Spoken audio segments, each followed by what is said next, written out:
भारतीय reserve bank की घोषणा के मुताबिक सर्कुलेशन में सभी 2000 रुपए के नोट्स वापस लिए जा रहे हैं। आरबीआई की गाइडलाइन के मुताबिक सभी बैंकों को ये निर्देश दिए गए हैं कि वे ग्राहकों को भुगतान में 2000 रुपए के नोट ना दें। इसके साथ ही आम जनता से भी कहा गया है कि वो अपने 2000 के नोटों को जल्दी से जल्दी बैंक जाकर एक्सचेंज करवा लें।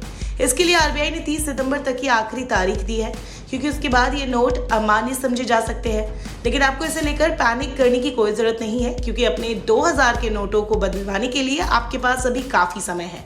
लेकिन आम जनता की सहूलियत और उनकी सुविधा को ध्यान में रखते हुए उनके लिए अपने नोट बदलवाने के इजी ऑप्शंस भी है। इसके जरिए आप बिना बैंक गए हुए भी घर बैठे बैठे आसानी से अपने 2000 रुपए के नोट बदलवा सकते हैं। लेकिन ऐसा करें कैसे? चलिए हम आपको यह आसान सा तरीका समझाते हैं। अगर आप ऐसी किसी स्थिति का सामना कर रहे हैं कि आप बैंक तक नहीं जा सकते, तो बैंक खुद आप तक आएगा। चौंकिए नहीं, ऐसा मुमकिन है। दरअसल आरबीआई के मुताबिक ऐसे किसी हालात में ग्राहक अगर बैंक से संपर्क करता है तो उसे बैंक मित्र की सुविधा दी जाएगी। इसके तहत बैंक में सेवा के लिए तैनात विशेष बैंक मित्र आपके पते पर पहुंचेंगे और आपके नोट को घर बैठे बैठे ही एक्सचेंज करवा देंगे।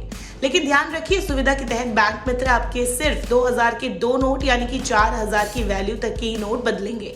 हालांकि अगर आप खुद बैंक जाकर नोट बदलवाना चाहें तो आप एक बार में अधिकतम 20,000 की वैल्यू के बराबर नोट बदलवा पाएंगे।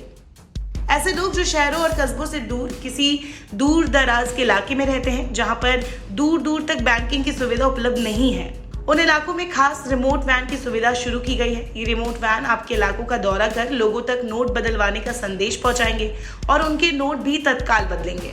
इन सुविधाओं के अलावा लोग आरबीआई के 16 रीजनल ऑफिस में भी अपने नोट बदलवा सकते हैं। अब सवाल ये है कि आप अगर बैंक के ग्राहक ही नहीं है तो क्या होगा? इसमें भी आपको कोई घबराने या परेशान होने वाली बात नहीं है, क्योंकि अपने नोट एक्सचेंज करवाने के लिए किसी बैंक का ग्राहक होने की कोई बाध्यता नहीं है।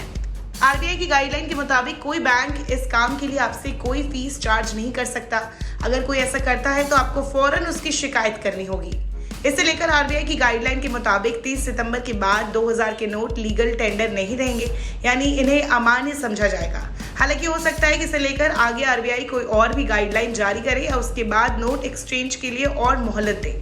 हालांकि अभी इसे लेकर कोई बात नहीं कही गई है, इसीलिए सभी लोगों को तय समय सीमा के भीतर अपने 2000 के नोटों को बदलवाना चाहिए। अगर ये काम आप अभी कर लेते हैं तो करेंसी एक्सचेंज के लिए अंतिम दिनों की अवधि में होने वाली परेशानियों या भीड़ भाड़ से आप बच सकते हैं।